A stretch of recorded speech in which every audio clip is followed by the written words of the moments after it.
전능하신 하나님, 은혜의 주님께 저희들이 경배하고 또 이 시간에 은혜 베푸실 것을 기대하면서 주님께 우리의 마음을 들어 올립니다. 가난한 심령 가운데에 예수 그리스도의 은총을 허락해 주시고 또 어두운 저희들의 마음을 주의 빛으로 비추어 주셔서 생명의 길을 볼 수 있도록 인도하여 주시옵소서.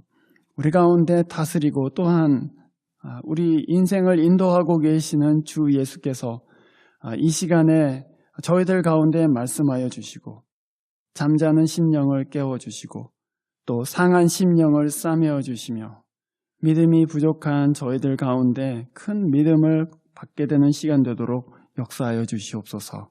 주 예수 그리스도 이름으로 기도합니다. 아멘. 오늘 여러분 이 본문에 보면 굉장히 중요한 말씀이 두 번 반복되어 있습니다. 그것은 5절에 있는 주님께서 나타나신 이유는 하고 시작되는 그 말씀이고요.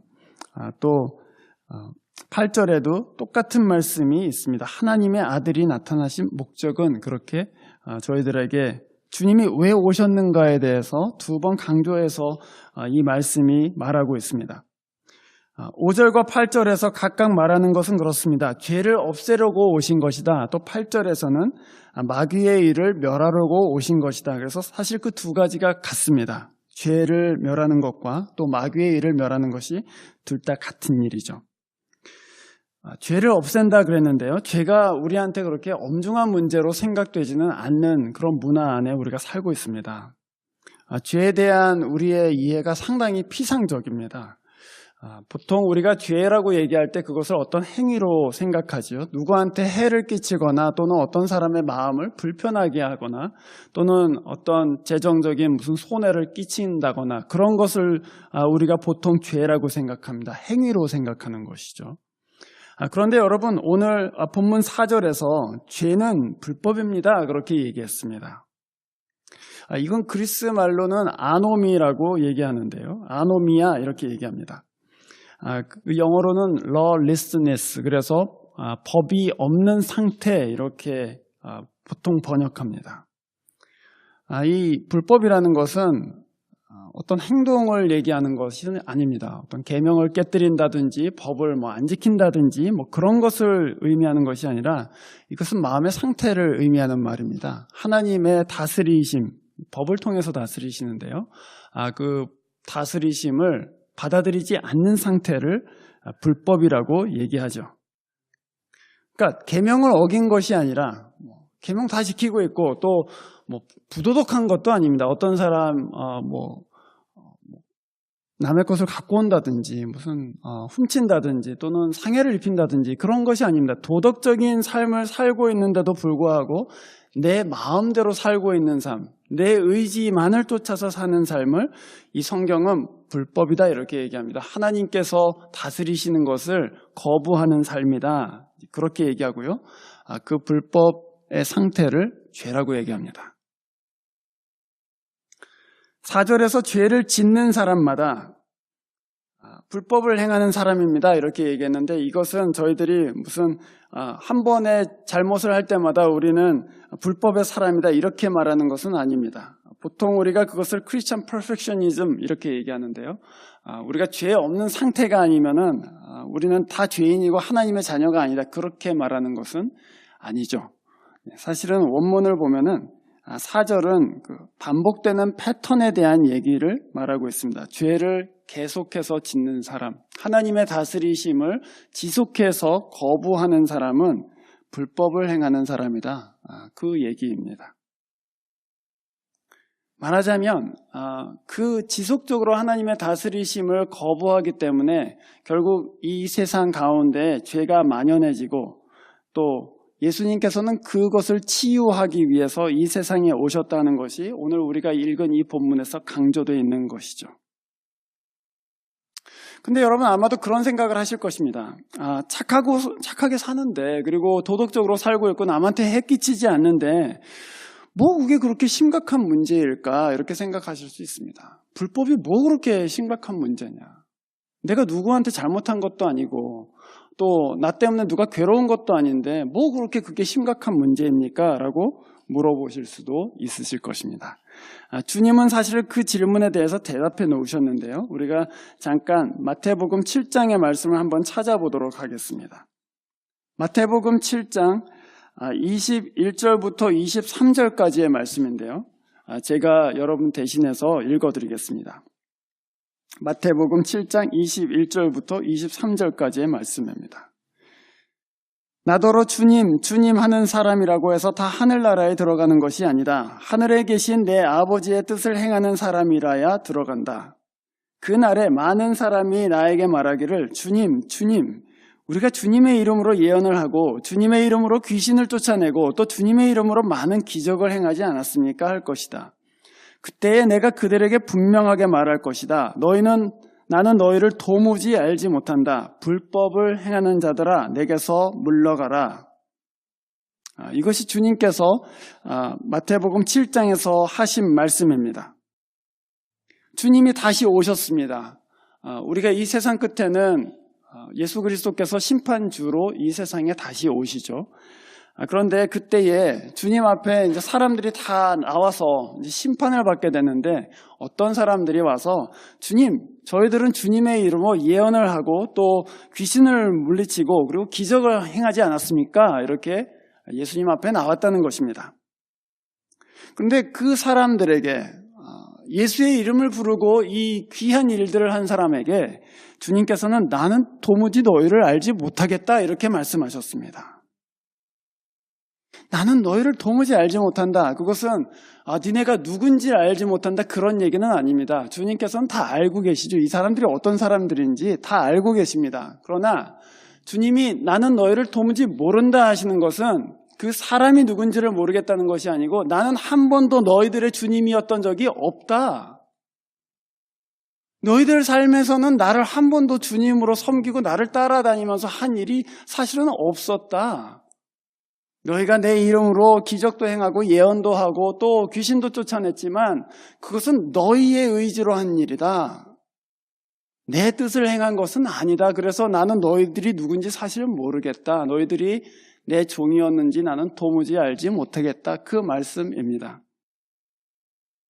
한 번도 예수 그리스도가 실질적인 인생의 주인인 적이 없었다 하는 그런 얘기입니다. 그것을 요한일서 오늘 우리가 읽은 본문 6절에서는 이렇게 얘기했습니다.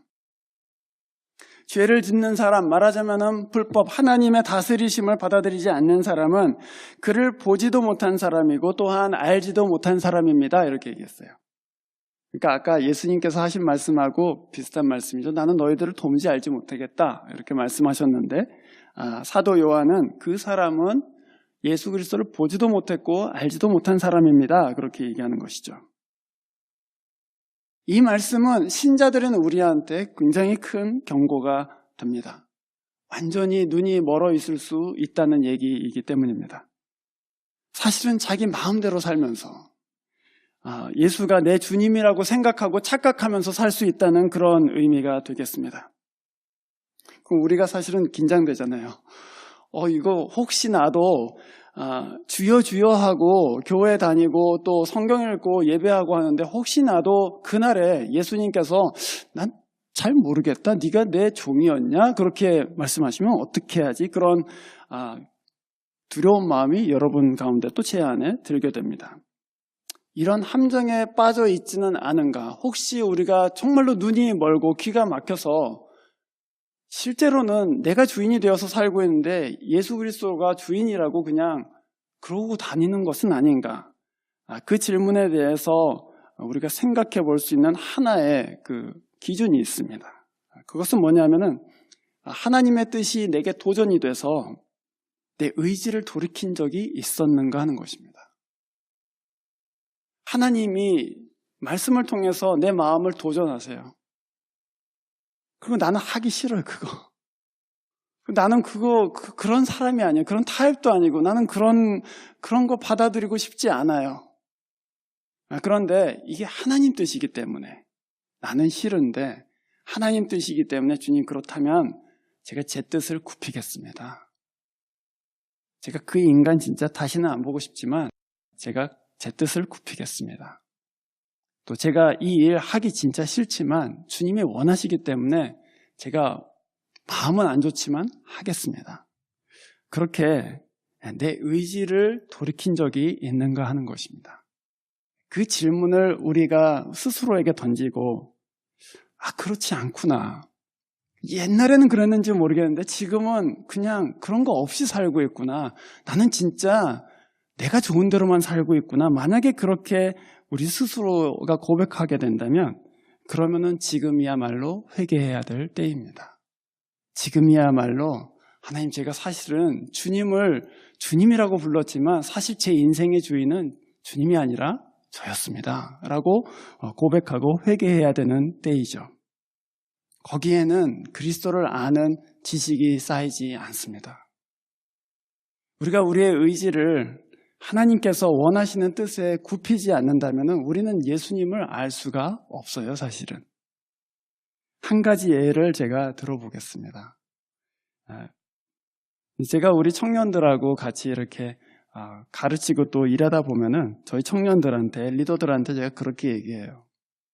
야, 니네들 가지 모임 그 멤버들한테 이렇게 텍스트하고 또 그러면은 리스폰드 안 하지? 뭐 그렇게 물어봐요. 그러면 안 해요, 목사님. 아무도 리스폰드를 하질 않아요. 뭐 그렇게 얘기합니다. 그럼 제가 그렇게 얘기해요. 계속 리스폰드 할 때까지 찾아가고 가서 만나고 밥도 사주고 한번 그래봐. 그러면 저 그런 거 못하는데 뭐 그렇게 얘기합니다. 저는 그런 타입이 아니에요, 목사님. 뭐 그렇게 얘기하죠. 그런데요, 여러분, 한번 생각해 보세요. 목사님이 그렇게 얘기하니까, 그리고 그게 하나님의 뜻인 것 같아서, 나는 원래 이렇게 아웃고잉하는 사람이 아닌데 가서 밥도 사주고 또 텍스트도 계속 보내고 뭐 무시당하는데도 불구하고 가서 말 붙이고 한단 말이에요. 근데 여러분, 그러면서 무엇을 깨닫느냐 하면은 주님이 나를 얼마나 많이 찾아오셨는데 내가 얼마나 많이 무시했던가, 그런 것들을 깨닫게 됩니다. 하나님이 나를 얼마나 많이 찾아오셨었는데, 하나님이 얼마나 나한테 텍스트를 많이 보내셨는데, 하나님이 얼마나 이 말씀으로 내 마음을 계속해서 찌르셨는데 나는 아무런 반응도 하지 않고 무시하고 살았구나. 그래서 예수 그리스도의 마음을 우리가 그 뜻에 순종하면서부터 이해하기 시작해요. 주님 그런 분이시군요, 진짜. 제가 지금 여기서 텍스트 하는데 막 응답 없고 하는 것은 정말 아무것도 아니군요. 주님께 대해서 제가 얼마나 잘못했는지 이제 알겠습니다. 그러고서는 하나님의 마음, 또 예수 그리스도의 마음을 저희들이 알게 됩니다. 주님이 사랑하시는 것을 알기 시작하면은 주님하고 교제가 생기기 시작하죠. 네. 여러분이 어떤 사람하고 친해진다는 것은 무엇을 의미합니까? 그 사람의 마음을 이해하기 시작하는 것이죠. 내가 무슨 마음인지 알겠다 할 때 그 사람하고 이제 관계가 생기기 시작합니다. 우리도 마찬가지예요.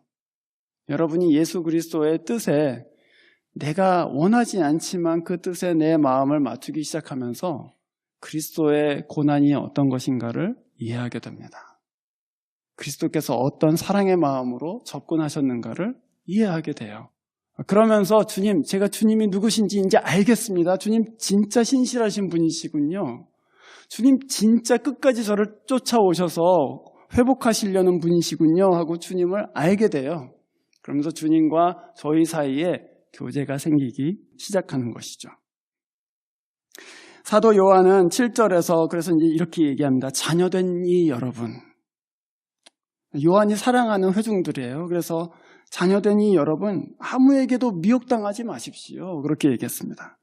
누가 속이려고 하더라도 그 속임을 받지 마십시오. 그게 무슨 얘기예요?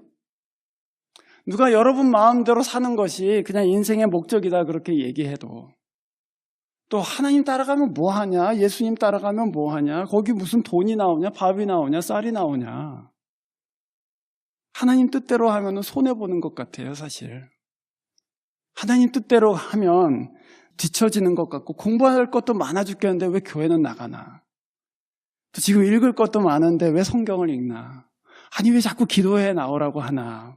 뭐 그러면서 하나님 뜻대로 하는 하나님 뜻대로 하면은 내가 손해보는 것 같고, 또 뒤처지는 것 같고, 망하는 것 같은 그런 마음을 사단이 우리 안에 줘요. 그냥 너를 위해서 살아라. 그리고 네 인생이니까 네가 즐겨라. 그렇게 우리 안에 그런 마음을 느끼기도 하고 또 두려움을 일으키기도 합니다. 이러다가 혹시 잘못되는 거 아닌가. 혹은 사단은 우리한테 그런 속임을 줄 때도 있습니다. 나는 이 부분에서는 잘하고 있으니까, 나 교회 열심히 다니고 있으니까 이 부분에 있어서는 좀 저를 좀 내버려 둬 주세요. 저 칠드런 미니스트리에서 열심히 하는 거 아시잖아요. 그러니까 제 관계에 대해서는 뭐라고 하지 말아주세요. 또는 이번에는 그냥 넘어가 주세요. 제가 다음번에는 잘할게요. 뭐 그런 마음도 하게 됩니다. 심지어는 우리 마음 가운데 사단이 주는 속임 가운데 이런 것들도 있습니다. 주님 저한테 뭐 그렇게 기도해도 응답도 잘 안 해주셨잖아요. 제가 못하러 주님을 그렇게 잘 따라가야 됩니까? 이런 비르니스에서 나오는 그런 마음들도 있게 됩니다. 그런 것들에 속지 말라 하는 것입니다. 그래서 7절에 자녀되니 여러분 아무에게도 미혹을 당하지 마십시오. 의를 행하는 사람은 하나님이 의로우신 것과 같이 의롭습니다. 그렇게 얘기했어요. 우리 안에서 일어나는 그런 사단의 그 꼬임들 그리고 속임수들 그리고 우리 안에서 우리의 정욕이 일으키는 그런 내적인 논리들을 우리가 한 번, 두 번 받아들이기 시작하면 그래서 하나님의 뜻을 한 번, 두 번 이렇게 거부하기 시작하면은 그 다음에는 마음이 점점 이제 무뎌집니다. 그리고는 더 이상 하나님의 뜻이 내 마음 가운데 와도요 반응하지 않습니다. 딱딱해집니다 마음이. 그것이 성경에서 흔히 말하는 목이 고든 상태입니다. 주님이 말씀하시지만 내 마음이 더 이상 반응하지도 않고 찔리지도 않고 또 회개에 이르지도 않게 됩니다. 또 어떤 구약 성경에서는 그것을 돌과 같은 마음이다 그렇게 얘기했죠. 그래서 불법을 우리가 한 번, 두 번 허용하기 시작하면 그래서 그것을 계속 패턴으로 하나님이 다스리시고 하나님이 내 삶에 대해서 개입하시고 말씀하시는 것에 대해서 리스폰드 안 하기 시작하면은 우리 마음이 뿌리에서부터 병이 들게 됩니다. 아주 딱딱해지게 되는 것이죠. 그 상태가 지속되면 하나님에 대해서 눈이 멀게 됩니다. 내 뜻대로 살고 있는데 자기가 마치 하나님을 주인으로 삼아서 사는 것 같은 그런 착각에 빠지게 됩니다.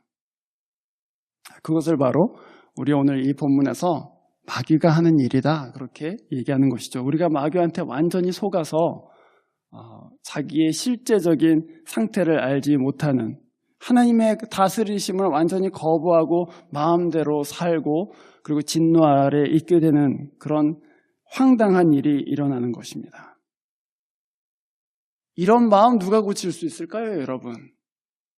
만약에 우리가 진짜 눈도 멀고 귀도 멀어서 하나님이 하시는 말씀에 이 마음이 더 이상 움직여지지도 않고 돌과 같은 마음이 된다면 그 누가 고칠 수 있겠습니까? 오직 예수 그리스도만 고치실 수 있습니다.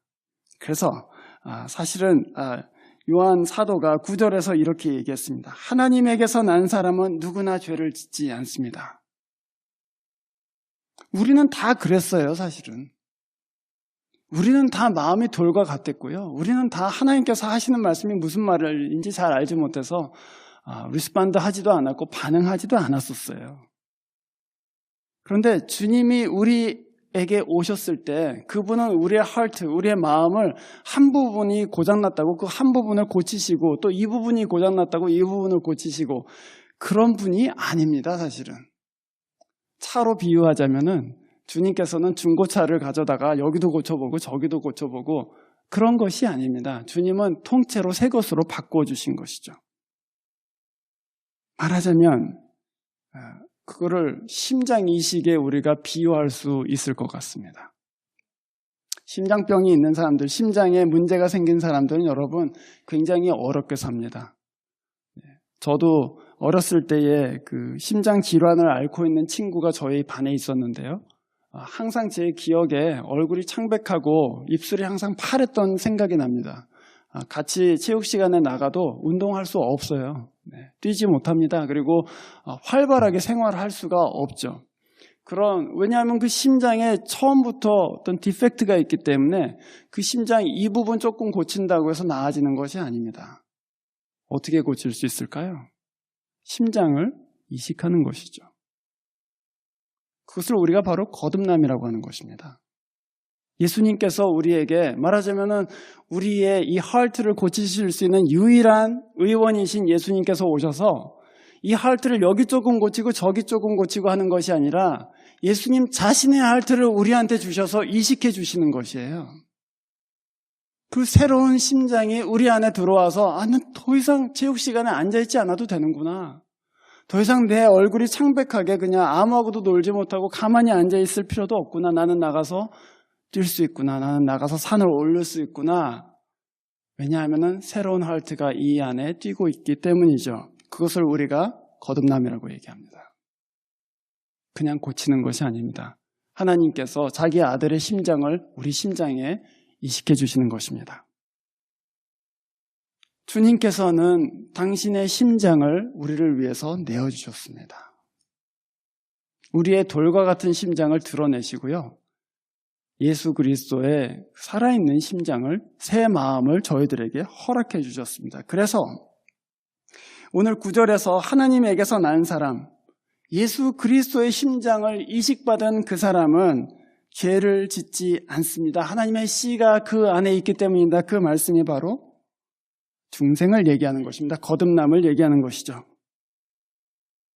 우리의 할트를 고칠 수 있는 분은 예수 그리스도뿐입니다. 우리가 그것을 한 부분, 두 부분 고친다고 해서 고쳐지지 않습니다. 우리가 어떤 심장 질환을 앓고 있는 사람을 병원으로 인도할 수는 있어요.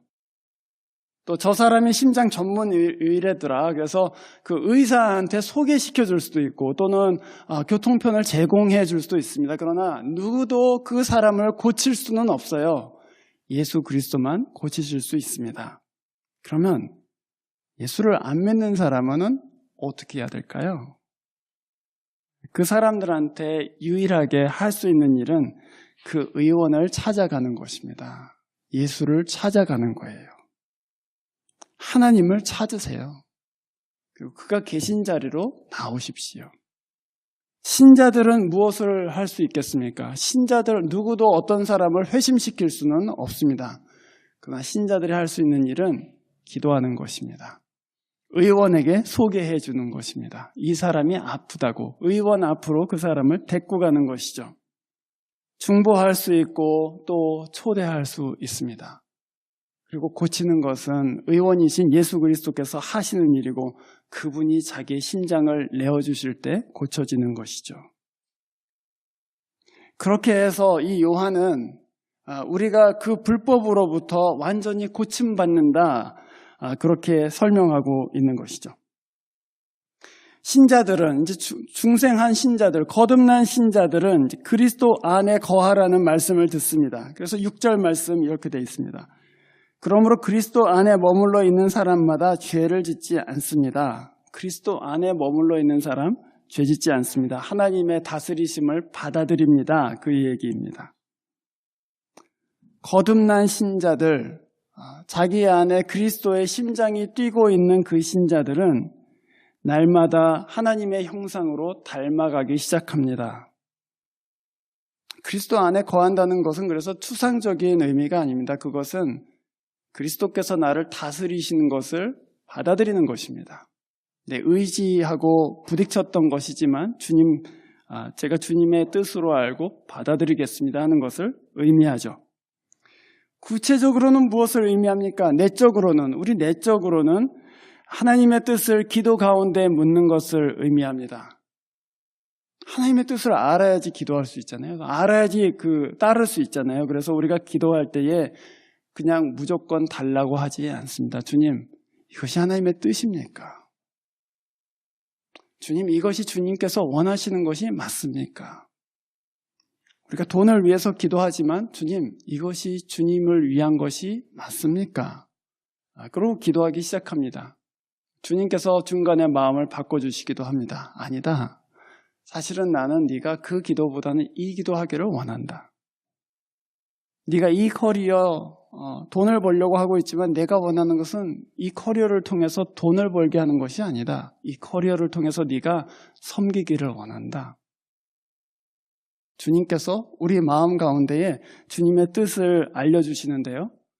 기도 가운데 물을 때 알려주십니다. 그래서 물으세요, 여러분. 여러분의 피로만 쏟아놓는 것이 아니라 주님은 무엇을 저에게 말씀하시고 싶으십니까? 주님은 제가 이걸 갖고 어떻게 하기를 원하십니까? 하고 여러분 기도 가운데 물으시기를 바랍니다. 또한 말씀 읽으면서 여러분 그 뜻을 구하세요. 주님은 아주 세밀하게 인도해 주십니다. 그래서 우리의 뜻을 바꾸시기도 하시고요. 또 우리의 뜻이 잘못됐구나 깨닫고 돌이킬 수 있도록 해 주십니다.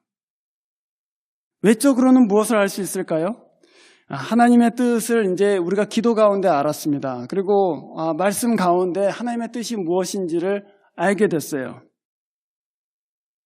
그러면은 외적으로는 내 뜻을 이제 굽히는 일이 남아 있습니다. 내 뜻을 굽히고 주님이 원하시는 뜻으로 순종하겠습니다. 그러고 하는 것이죠. 여러분, 제가 목회를 하면서 한 가지 깨달은 게 있는데요. 많은 신자들이 우리가 이렇게 얘기하다가 이런 거 한번 해보시면 어떻습니까? 하고 이렇게 제안하잖아요. 또 이제 권합니다. 그러면은 많은 분들이 뭐라고 하냐면 한번 기도해 보겠습니다. 이렇게 얘기해요. 한번 기도해 보겠습니다. 그런데요, 제가 오랫동안 목회를 하면서 깨달은 것이 하나 있습니다. 그게 뭐냐면은 10명 중에 9명은 한번 기도해 보겠습니다 하는 말을요, 싫습니다라고 말합니다. 사실은 싫은데 그 앞에서 바로 거절하기가 뭐하니까 한번 기도해 보겠습니다 이렇게 얘기해요. 사실은 기도는 안 해요. 근데 여러분 진짜 기도해 보면요, 진짜 기도해 보면은 이게 진짜 하나님의 뜻이 맞나 하고 기도해 보면요, 분명히 거기서 어딘가에서는 이게 내가 잘못 생각했다 그러고 돌이키는 일이 일어나요. 그래서 여러분이 말씀하실 때 한번 기도해 보겠습니다. 그 말은요, 사실은 제 마음에는 지금 그것이 별로 마음에 들지는 않지만 혹시 그것이 하나님의 뜻인지 제가 분별하게 되면은 제 마음을 돌이키겠습니다. 그런 의미로 그 말을 사용하셔야 됩니다. 한번 기도해 보겠습니다.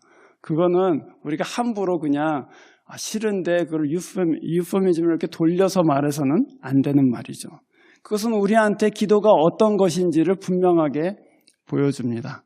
기도란 하나님의 뜻을 찾고 그 뜻에 내 뜻을 굽히는 것을 의미하죠. 그러면서 예수 그리스도를 알아가요. 그러면서 하나님이 무엇을 원하고 계시는지를 알아가요. 그러면서 주님과 깊은 교제 가운데 있게 되고 더 이상 내 뜻을 행하려는 마음이 점점 줄어들게 됩니다. 그래서 오늘 이 사도 요한이 6절에서 그리스도 안에 머무는 사람마다 죄를 짓지 않습니다 하는 말이 바로 그 말이에요.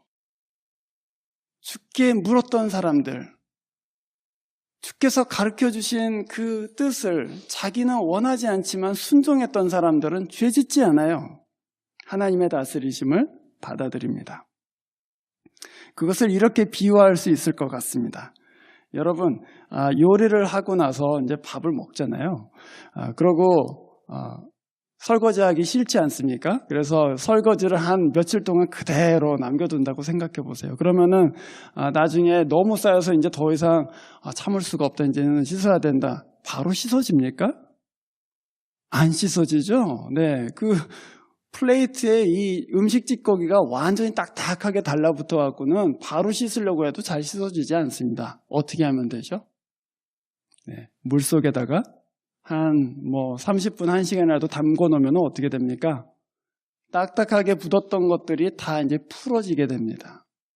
그러면 그때 금방 쉽게 닦아낼 수가 있게 되죠. 그리스도 안에 있다는 것이 바로 그런 것입니다, 여러분. 우리 안에 딱딱하게 굳었던 마음들이 있어요. 그런데 그것을 그리스도라는 물 가운데 여러분 담궈나 보세요. 그게 2년, 3년 지나면서 그 마음이 풀어지기 시작해요. 2년, 3년이 아니에요. 사실은 2달, 3달 만에도 마음이 풀어지기 시작해요. 그러면서 하나님 쫓아가야 되겠구나. 또 이것들 이제 떠나보내야 되겠구나. 그러고서는 자기 안에 있었던 죄들에 대해서 돌이킬 수 있게 됩니다. 그것이 그리스도 안에 있는 자는 죄를 짓지 않는다는 말의 의미이죠. 여러분, 저는 이 교회가 아까 우리가 기도하신 분도 그렇게 얘기했지만 작년에 저희들이 하나님의 말씀을 읽었잖아요. 그리고 올해는 열매 맺지 않은 것이 저희들의 모토입니다. 그런데 여러분, 열매 맺는다는 것이 바로 그런 것입니다. 열매 맺으려고 한다고 맺혀지는 것이 아닙니다. 하나님 아들이신 그리스도 안에 머무르십시오. 또 그분이 여러분 삶에 다스리실 때에 또 자기의 뜻을 드러내실 때 그것을 순종하세요. 그리고 따라가시기를 바랍니다. 그러면 여러분이 이전에는 분리하지 못했던 죄로부터 점점 분리하실 수 있게 됩니다. 왜냐하면 여러분은 중생한 사람이 되기 때문이죠. 이 다스리심, 하나님의 다스리심 가운데 이제 저는 그것이 이 세상에 우리가 태어나서 정말 사람으로 사는 일이라고 생각합니다. 그것이 진짜 사람답게 사는 일이에요. 하나님의 아들의 형상으로 닮아가는 것입니다. 여러분 삶 가운데에 하나님의 뜻을 구하시고 그리고 그 뜻에 순종하면서 여러분 안에서 정말 예수 그리스도의 평화, 예수 그리스도의 오래 참으심, 예수 그리스도의 기쁨과 사랑이 날마다 풍성하게 되기를 주의 이름으로 축원합니다. 기도하겠습니다. 하나님 아버지, 은혜를 감사드립니다. 저희들 성령 안에서 그리스도의 뜻과 하나님의 인도하심을 발견하기를 원하고 또 저희들 성경 읽을 때에 말씀 묵상할 때에 또 기도하면서 주의 뜻을 구할 때 알려지기를 소원합니다. 주님, 저희들 하나님께서 저희들 삶 가운데 다스리실 때에 거부하지 않고 또 주께서 인도하시는 길을 순순하게 따라갈 수 있는 순한 마음, 또 믿음의 마음을 허락하여 주십시오. 그래서 올 한 해에 주의 말씀 가운데에서 또 주의 인도하심을 신뢰하는 가운데서 풍성한 열매가 그리스도의 형상과 같은 그런 아름다운 열매가 맺혀지게 하여 주시옵소서. 주 예수 그리스도 이름으로 기도합니다. 아멘.